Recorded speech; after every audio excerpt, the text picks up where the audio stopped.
नमस्कार। हमने रीढ़ की हड्डी के विषय में विस्तृत चर्चा की, उसके पाठ का सार जाना और आज हम उसके अभ्यास प्रश्नों पर चर्चा करेंगे। तो आइए शुरू करते हैं इसके अभ्यास प्रश्न। अब इसमें एक प्रश्न आता है कि रामस्वरूप और गोपाल प्रसाद बात बात पर एक हमारा ज़माना था कहकर अपने समय की तुलना वर्तमान समय से करते हैं। तो इस प्रकार की तुलना करना कहाँ तक तर्क संगत है? तो इसका अगर हम जवाब देखें तो ये हो सकता है कि जो रामस्वरूप हैं और गोपाल प्रसाद हैं, दोनों ही पुराने ज़माने के जो हैं वो बुज़ुर्ग हैं। दोनों को वर्तमान ज़माने की तुलना में अपना ज़माना जो है वो याद आता है और ये यादें जो हैं वो स्वाभाविक हैं। परंतु इन तुलना को जो है वो दूसरों के सामने प्रकट करके उन्हें नीचा दिखाना गलत है। हर समय की अपनी अपनी विशेषताएं होती हैं। हर समय में अलग अलग फैशन और रीति रिवाज प्रचलित रहते हैं। ज़माना बदलता है तो कुछ कमियों के साथ कुछ सुधार भी आते हैं। परंतु जो बुज़ुर्ग हैं वो लोग प्राय अपने पक्ष में एक तरफा अनुभव सुनाते हैं, जो कि मेरे हिसाब से जो है वो तर्क संगत नहीं है। और जो इस एकांकी में भी बताया गया है कि लड़कियों ने पुरुषों के एकाधिकार को तोड़ दिया है और समय की मांग भी अब यही है, इसलिए कभी भी अपने समय की तुलना वर्तमान समय से नहीं करनी चाहिए। अब इसमें एक प्रश्न आता है कि रामस्वरूप का अपनी बेटी को उच्च शिक्षा दिलवाना और विवाह के लिए छिपाना, ये विरोधाभास उसकी किस विवशता को उजागर करता है? तो रामस्वरूप ने अपनी बेटी उमा को उच्च शिक्षा दिलवाई, लेकिन वह और साथ ही साथ वह इसलिए कि वह अपने पैरों पर खड़ी हो और समाज में अपनी पहचान बना सके। लेकिन जब वह अपनी बेटी के लिए रिश्ता ढूंढने निकलता है तो उसे समाज की पिछड़ी मनोभावना का शिकार होना पड़ता है।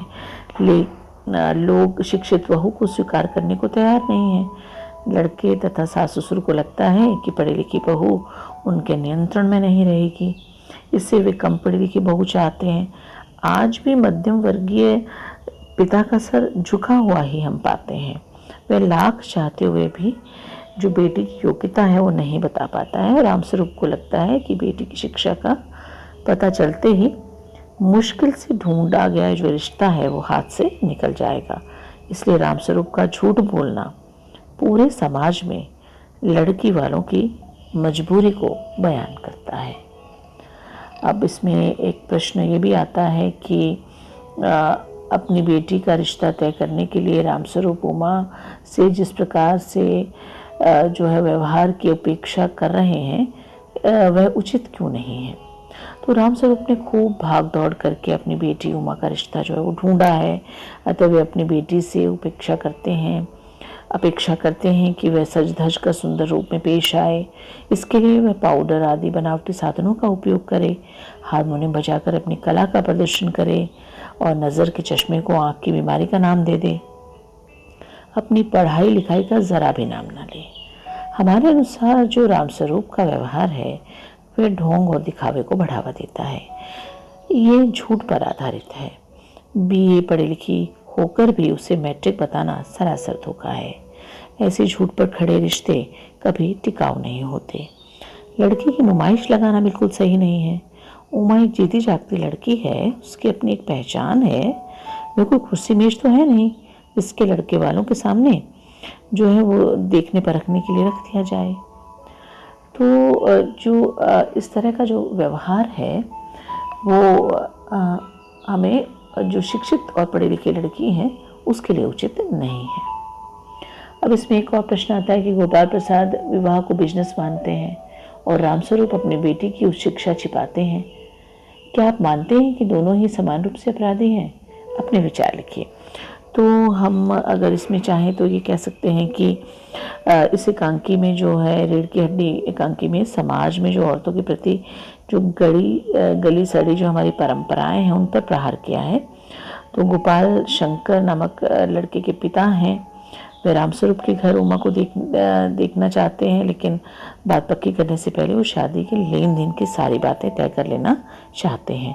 उनके लिए शादी पवित्र बंधन नहीं बल्कि एक व्यापार है और दूसरी तरफ जो रामस्वरूप है चाहे नेक पिता है, लेकिन लड़के वालों के सामने अपनी बेटी की शिक्षा को छिपाना उचित नहीं है। उसे सुशिक्षित बेटी पर गर्व होना चाहिए।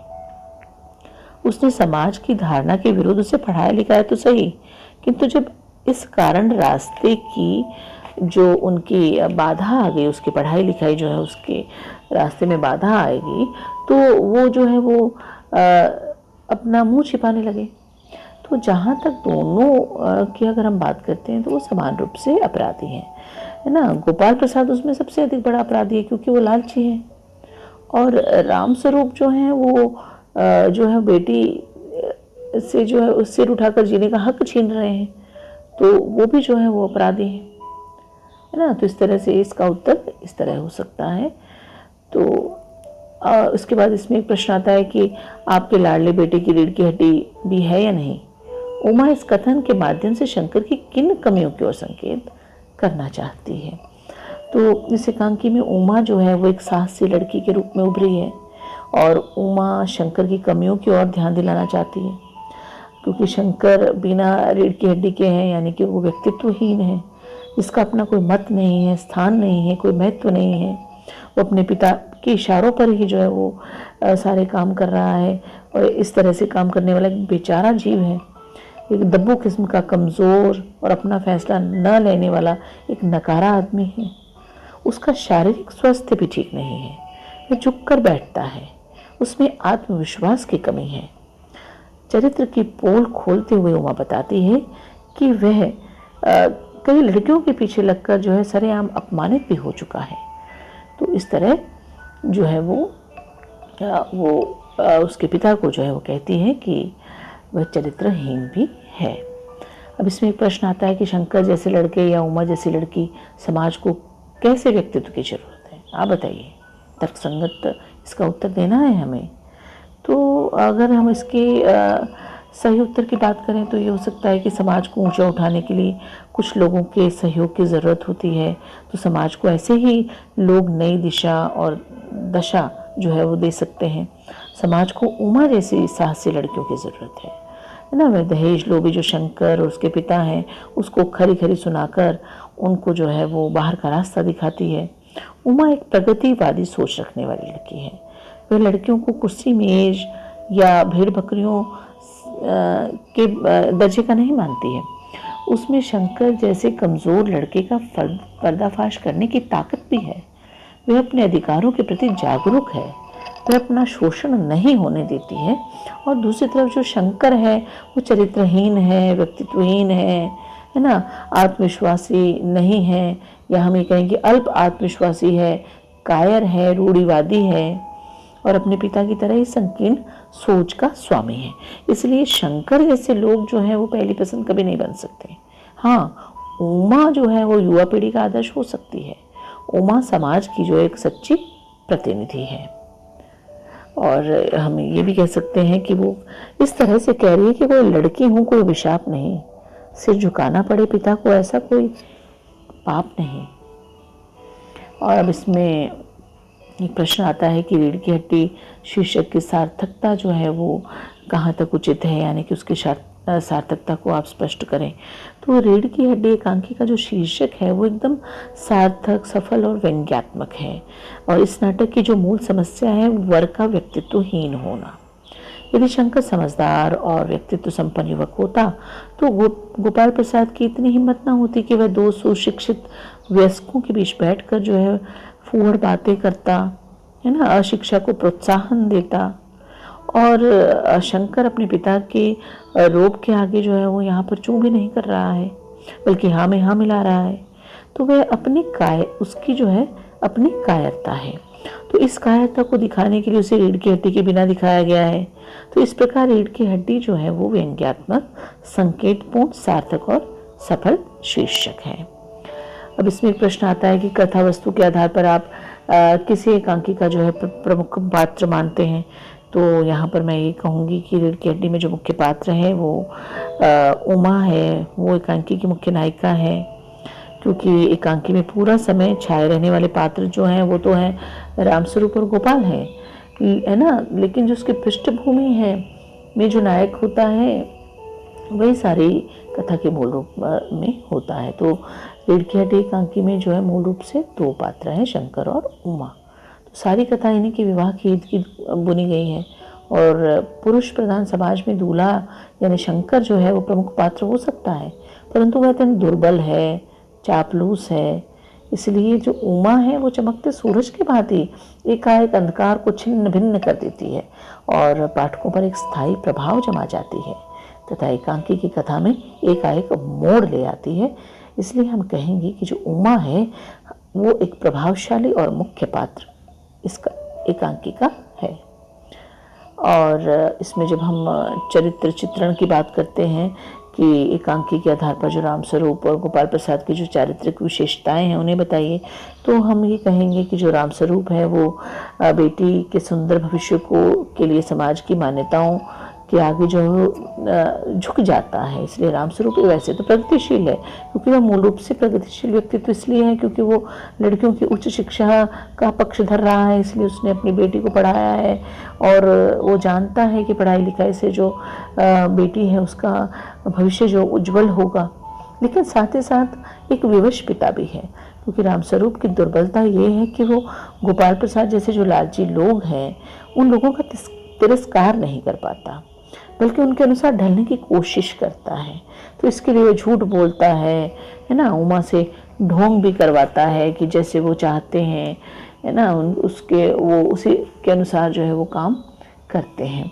और इसी तरह जो गोपाल प्रसाद है वो पुरुष प्रधान समाज का वह अंग है जो चली आ रही जो परंपराएं हैं, है ना, उनका जो है वो उनको बनाए रखना चाहता है और अपना जो दबदबा है उससे भी बनाए रखना चाहता है। इसलिए वो कह सकते हैं कि बड़बोला है ना, अपनी जो विशेषता है उनका बहुत बढ़ा चढ़ाकर बखान करता है। नए ज़माने की तुलना में अपने ज़माने की जो अच्छाई है उसका वर्णन करता है। खाने पीने की बात हो, शरीर की ताकत का वर्णन हो, हर तरह से जो है वो अपने ज़माने को ऊपर दिखाना चाहता है। साथ ही साथ चालाक है, वह अपनी बेटी की शादी को व्यापार समझता है, इसलिए वह घाटे का सौदा नहीं करना चाहता। वह होने वाली बहू को जो है वो पूरी तरह से जांचता परखता है और उसके चश्मे को लेकर जो है पढ़ाई लिखाई की भी बात करता है। लेकिन साथ ही साथ वो चाहता है कि संगीत, पेंटिंग, सिलाई आदि में भी जो है वो निपुण हो, इसलिए वो सभी योग्यताओं की परख करता है। साथ ही साथ झूठा है, वह झूठ बोलने में बहुत कुशल है। उसका बेटा जो है 1 साल फेल हो चुका है, लेकिन वह कुशलतापूर्वक उसे जतलाता है कि वह बीमारी के कारण रह गया है। हंसौड़ है, वह स्वभाव से हंसौड़ है, इधर उधर की चुटली बातें जो है करके वो सबका मन में लगाए रखता है। रंग भेद का शिकार है, वकील होते हुए पढ़ाई लिखाई में लड़कों का जो है वो अधिकार समानता है, लड़कियों का नहीं, यानी लिंग भेद का वो जो है वो शिकार है। और इसमें अगर उमा की बात करें तो पढ़ी लिखी युवती है, सादगी पसंद है, स्वाभिमानी है, साहसी है, निडर है ना, सभी कलाओं में निपुण है और बुराइयों के विरुद्ध आवाज़ उठाने वाली है। और शंकर की बात करें तो पढ़ा हुआ लिखा युवक तो है, लेकिन साथ ही साथ चरित्रहीन है, कायर है, आश्रित है ना, अपनी बात को रख नहीं पाता है, अल्प आत्मविश्वासी है।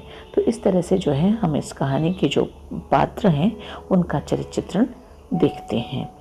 और इस एकांकी का जो उद्देश्य है वो भी हम देख लेते हैं कि उद्देश्य है कि नारी शिक्षा को समाज में स्थान दिलाना है। हमारा समाज नारी शिक्षा को महत्व नहीं देता है, इससे पुरानी पीढ़ी की जो सारी व्यवस्था है वो टूटती है, उनके आसन हिलते हैं, उनका दबदबा समाप्त होता है।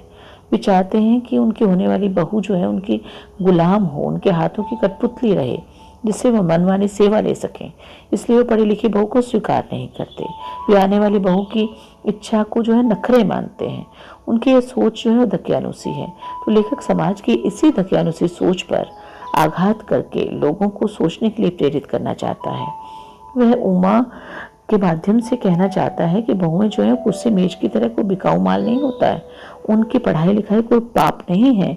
यदि वो पढ़ी लिखी हैं तो उसमें जो है उनकी वो एक ताकत है और उन्हें जो है वो अपने अधिकार के लिए लड़ना होगा। और इस एकांकी में रामस्वरूप जैसे जो पिता हैं और उनकी भी बात की गई है कि बेटी की शादी के नाम पर कमज़ोर ना बने और परिस्थिति का सच्चाई से सामना करें। अब इसमें एक प्रश्न है कि समाज में जो महिलाओं को उचित गरिमा दिलाने के लिए आप जो है वो कौन से जो है काम कर सकते हैं। तो हम ये कह सकते हैं कि दहेज लेने या देने की प्रथा है उसे जड़ से समाप्त करना होगा। महिलाओं को आत्मनिर्भर बनाने के लिए उन्हें उच्च शिक्षा, तकनीकी जो शिक्षा है वो दिलवानी होगी। और ये जो तकनीकी शिक्षा के लिए जो महाविद्यालय खोले जाते हैं वो शहरों में नहीं बल्कि गाँव में भी होने चाहिए। और लड़कियों की पढ़ाई लिखाई और खान पान इस पर ध्यान देना होगा, है ना, जिससे वो शिक्षित हों और अच्छा स्वस्थ उनका बन सके। और महिलाओं को जो है हीन दृष्टि से ना देखा जाए, उन्हें भी उचित सम्मान दिया जाए, है ना। और उन्हें सारे हक जो है पुरुषों के समान मिले। लड़कियों को जो कानूनन पिता की संपत्ति पर अधिकार तो है लेकिन समाज उसकी इजाज़त नहीं देता। तो महिलाओं के साथ बुरा व्यवहार करने वालों को कठोर से कठोर दंड मिलना चाहिए, है ना। और महिलाओं को अपनी सुरक्षा के लिए कुछ ऐसी कलाएं सीखनी चाहिए जिससे संकट के समय वो अपना बचाव कर सकें। तो इस तरह जो है आज हमने इसका अभ्यास कार्य देखा और मैं उम्मीद करती हूँ कि आपको अवश्य समझ आ गया होगा। धन्यवाद। अब इसमें